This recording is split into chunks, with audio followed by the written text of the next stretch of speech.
تخيل للحظة أنك لم تكن الخيار الذي اتخذته المرأة بوعيها الكامل، بل كانت النتيجة التي شكلها عقلها بصمت تام قبل أن تنطق هي حتى بكلمة واحدة. تخيل أن انجذابها لك لم يبدأ عندما ابتسمت ولا عندما تحدثت معها، بل بدأ في أعماق دماغها، في منطقة لا تصلها الكلمات ولا المنطق. هناك حيث تعمل الشبكات العصبية في صمت تام، يتم تحديد من سيكون مهما ومن سيتلاشى دون أثر. هذا ليس مبالغة وليس وصفا شعريا ولا خدعة نفسية، بل هي حقيقة بيولوجية قاسية يغفل عنها معظم الناس. عندما تنظر إليك المرأة فهي لا تراك بعينيها فقط، بل يراك دماغها عبر أنظمة عميقة تطورت عبر ملايين السنين.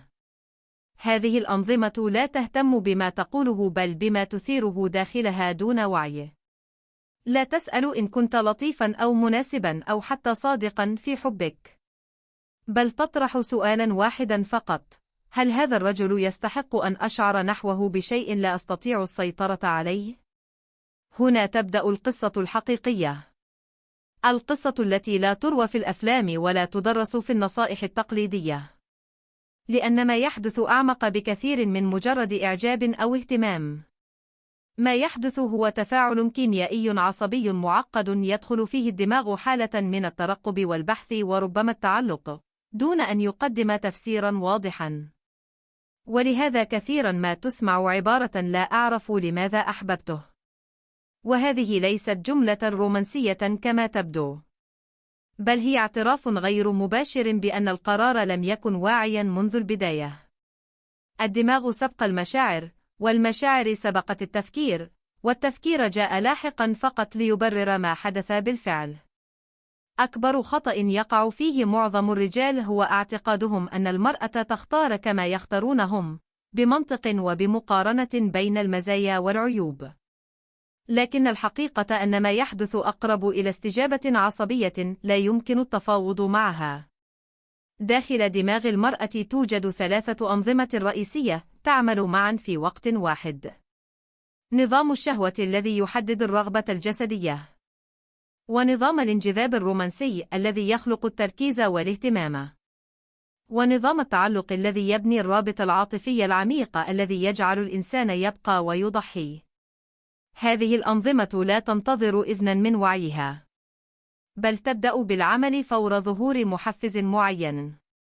عندما يظهر رجل يثير هذه الأنظمة يرتفع الدوبامين، وهو الهرمون المرتبط بالمكافأة والترقب. فجأة يصبح هذا الرجل مختلفا، ليس لأنه تغير فعلا، بل لأن الدماغ بدأ في تضخيم صورته وإضفاء قيمة خاصة عليه. وهنا تحدث الخدعة الكبرى، حيث تفسر المرأة هذا الشعور على أنه حب، بينما هو في الحقيقة نشاط عصبي يشبه آليات الإدمان. ولهذا قد تنجذب لشخص لا يناسبها وتبرر تصرفاته وتفكر فيه باستمرار دون سبب منطقي واضح. أنت هنا لا تنافس رجالا آخرين فقط، بل تنافس طريقة عمل دماغها نفسها. وهنا نصل إلى نقطة يغفلها الكثيرون. المرأة لا تنجذب لمن يطاردها بلا توقف، بل لمن يخلق داخلها حالة من الارتباك الجميل. الدماغ لا يكافئ ما هو متاح بالكامل، بل ما يقترب ثم يبتعد، ما يظهر ثم يختفي، ما يمكن الوصول إليه ليس بسهولة. هذا هو جوهر الدوبامين. لا يرتفع عند الامتلاك بل عند التوقع. عندما يضع الرجل نفسه بالكامل أمام المرأة ويكشف كل أوراقه ويمنحها يقينا مطلقا، يتوقف دماغها عن التفاعل معه لأن كل شيء أصبح واضحا ومكشوفا ولا يحتاج إلى بحث. لكن عندما يظهر رجل يملك إيقاعه الخاص، لا يلهث ولا يطلب الاهتمام، هنا يبدأ عقلها في البحث. تبدأ بالتساؤل: لماذا هو مختلف؟ ماذا يفكر؟ ماذا يشعر؟ لماذا لا يتصرف مثل الآخرين؟ وهذه الأسئلة ليست عابرة، بل هي الوقود الذي يرفع الدوبامين. ومع كل فكرة يترسخ وجودك في ذهنها أكثر وأكثر. الغموض هنا ليس صفة سطحية بل أداة عصبية قوية. الرجل الغامض لا يجذب لأنه صامت فقط، بل لأنه يخلق فراغا معرفيا داخل عقلها. والدماغ بطبيعته يكره الفراغ. وعندما لا يجد إجابات واضحة يبدأ في ملء هذا الفراغ بنفسه.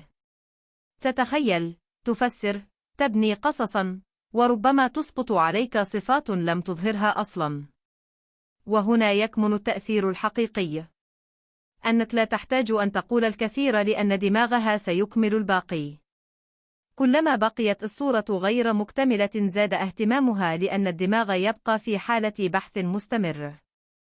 وهذه الحالة تولد انجذابا أقوى من الوضوح الكامل.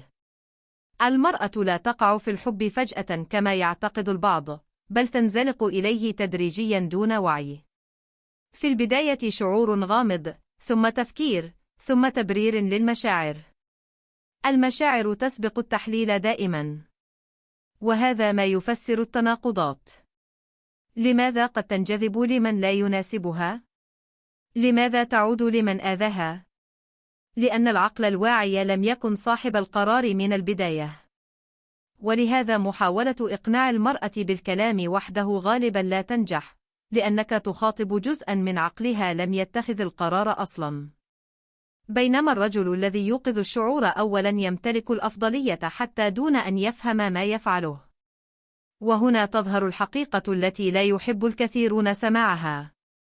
المرأة لا تبحث فقط عن رجل جيد، بل عن رجل يوقظ جهازها العصبي. اللطف وحده لا يكفي. الاهتمام وحده لا يكفي. الاستقرار وحده لا يكفي. هذه صفات مهمة للعلاقة على المدى البعيد، لكنها لا تصنع الانجذاب الأولي. ما يصنعه هو التباين، والغموض، والإيقاع غير المتوقع. الرجل الذي يمكن التنبؤ بكل تصرفاته، الذي يوافق دائما، والذي لا يملك حدودا واضحة، يجعل دماغها يدخل في حالة سكون. ومع السكون يختفي الانجذاب تدريجيا. الدماغ لا يبحث عن راحة دائمة بل عن إثارة. عن شيء يحفزه، عن ترقب مستمر. ولهذا قد تنجذب المرأة لرجل لا يمنحها كل شيء فورا. رجل لديه حياته وأهدافه وعالمه الخاص. ليس لأنه قاس بل لأنه يرسل إشارة مختلفة: أنا أملك شيئا أكبر من مجرد العلاقة. وهنا نصل إلى مستوى أعمق. الأمر لا يتعلق فقط بما تفعل بل بما تمثله. الرجل الذي يسير في طريقه ويطارد أهدافه ويبني شيئا في حياته يخلق ما يمكن تسميته قيمة ديناميكية. هذه القيمة لا تقال بالكلمات بل تشعر. دماغ المرأة يلتقطها كإشارة بدائية تعني أن هذا الرجل لديه اتجاه، لديه وزن، لديه حضور يتجاوز اللحظة. أما الرجل الذي يذوب بالكامل داخل العلاقة ويجعل المرأة مركز حياته الوحيد فيرسل إشارة عكسية: أنا بلا اتجاه بدونك. وهذه الإشارة لا تبني احتراما عميقا. المرأة لا تريد أن تكون كل شيء في حياتك، بل أن تكون جزءا مهما من حياة لها معنى أكبر. وفي العمق، الحب ليس مجرد شعور رومانسي كما يصور، بل نظام عصبي معقد يتحكم في السلوك والانتباه والقرارات. عندما تقع المرأة في الحب يدخل دماغها في حالة تشبه الهوس. تفكير متكرر، تركيز شديد، تحليل لكل موقف، تبرير للأخطاء، وخوف من الفقد. هذه ليست ضعفا بل نتيجة نظام بيولوجي نشط. الدماغ يتعامل مع الرجل الذي تحبه كأنه مكافأة نادرة. وكل ما هو نادر يصبح ذا قيمة عالية. ولهذا تتحمل وتنتظر وتبقى رغم كل شيء. ليس لأنها لا ترى الواقع، بل لأن النظام العصبي يفرض طريقة معينة في رؤيته. وهنا يكمن السر. ليس أن تكون مثاليا، بل أن تثير هذا النظام. أن تخلق حالة تجعل دماغها يراك مختلفا. شيئا يستحق المتابعة والتفكير وربما التعلق. لكن ثمة جانب خطير لم يذكر بعد. نفس الدماغ الذي أشعل الانجذاب قادر على إطفائه بالسرعة نفسها. ليس لأنك تغيرت بالضرورة، بل لأن الإشارة التي كانت ترسلها تغيرت دون أن تشعر. في البداية كانت غير متوقع، لديك إيقاعك الخاص، حاضرا لكن ليس بالكامل، وكانت تترك مساحات للفضول والتفكير. لكن مع الوقت يرتكب كثير من الرجال الخطأ القاتل. يعتقدون أن الحفاظ على المرأة يكون بالمزيد من العطاء، المزيد من التواجد، المزيد من الاهتمام. لكن الدماغ لا يعمل بهذه الطريقة. عندما يصبح كل شيء متاحا وعندما يختفي عنصر الترقب يبدأ الدوبامين في الانخفاض. لم يعد هناك شيء يلاحق ذهنيا ولا شيء يثير التساؤل. كل شيء أصبح واضحا ومكشوفا. وهنا دون إعلان يبدأ الشعور بالتغير. ببطء وبهدوء يقل الحماس، يقل التفكير، وتبدأ المسافة النفسية في التكون ولو بقي القرب الجسدي. وهنا يأتي السؤال: لماذا تبتعد رغم أنك لم تخطئ؟ لماذا تصبح باردة رغم أنك كنت جيدا؟ الإجابة ليست أخلاقية بل عصبية. لأن النظام الذي كان نشطا لم يعد يجد ما يغذيه. ولهذا الحفاظ على الانجذاب لا يعتمد فقط على أن تكون أفضل نسخة من نفسك، بل على قدرتك في الحفاظ على الإيقاع الذي أشعل هذا الانجذاب منذ البداية. إيقاع الشدة والمد هو ما يصنع الفرق. الإفراط يقتل التأثير. الدماغ يتكيف بسرعة. وما كان مثيرا يصبح عاديا إذا تكرر دون تغيير. ولهذا أحد أسرار الجاذبية الحقيقية هو التباين. ألا تكون النسخة المتوقعة. أن يكون لديك حضور ليس دائما، واهتمام ليس مفرطا، وقرب دون ذوبان كامل. وهذا لا يعني التلاعب، بل أن تعيش حياتك فعليا. ألا تجعل العلاقة مركز وجودك الوحيد. لأن اللحظة التي تفعل فيها ذلك تفقد ما كان يميزك. المرأة لا تنجذب فقط لما تراه بل لما تشعر أنك تمثله. وعندما تمثل رجلا له اتجاه وأهداف وعالم خاص، فأنت تخلق داخلها شعورا بأنها ليست كل شيء بل جزء من شيء أكبر. وهذا ما يجعلها تقترب. المفارقة أن التعلق الزائد يدفعها للابتعاد بينما الاستقلال الحقيقي يجذبها أكثر. ليس لأنك تهملها، بل لأنك لا تعتمد عليها لتحدد قيمتك. والتعلق نظام يربط المشاعر بالسلوك. وعندما يفعل تبدأ المرأة بربط وجودك بحالتها العاطفية، براحتها وتوترها وأفكارها اليومية. لكن هذا لا يبنى بالكلمات، بل بالتجربة والإيقاع والتفاعل الذي يجعل دماغها يستثمر فيك عاطفيا. كل تفكير، كل تساؤل، كل محاولة لفهمك هو استثمار يزيد من قوة الرابط. لكن إذا أصبح كل شيء مضمونا يتوقف هذا الاستثمار لأن الدماغ لا يستثمر فيما يمتلكه بالكامل. والفرق بين الجذب الحقيقي والتلاعب هو النية والاستمرارية. الجذب الحقيقي يأتي من كونك شخصا متكاملا لا من محاولات مصطنعة. لأن الدماغ مع الوقت يكتشف التناقض. وإذا شعر أن ما يراه ليس حقيقيا ينهار التأثير كليا. ولهذا أقوى أنواع الجاذبية هي تلك التي لا تحتاج جهدا مبالغا فيه، بل تنبع من أسلوب حياتك.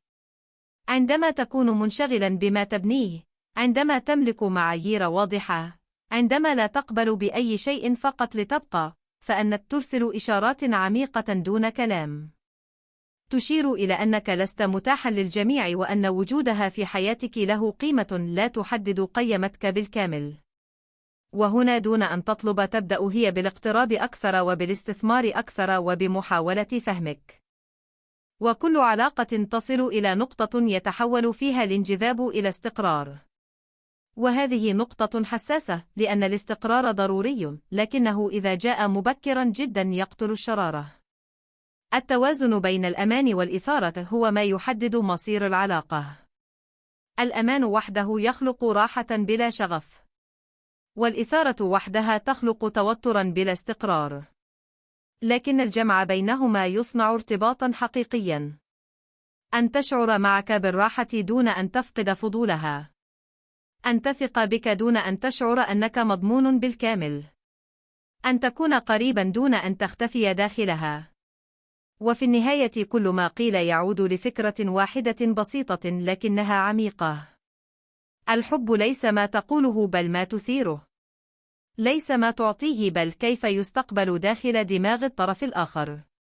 قد تكون أفضل شخص على الورق لكن إن لم تخلق الاستجابة العصبية لن يحدث الانجذاب. وقد تكون عاديا لكنك تخلق تلك الاستجابة فتصبح مميزا دون تفسير. وعندما تصل لهذا الفهم لن ترى الرفض كإهانة، ولا الانسحاب كخيانة، ولا التغير كغموض مؤلم. ستراها كلها كإشارات وكدلائل على ما يحدث في مستوى أعمق. ستعرف متى تستمر ومتى تتوقف، متى تقترب ومتى تبتعد. لن تحتاج إلى مطاردة أحد لأنك ستعرف متى تكون مرغوبا ومتى لا.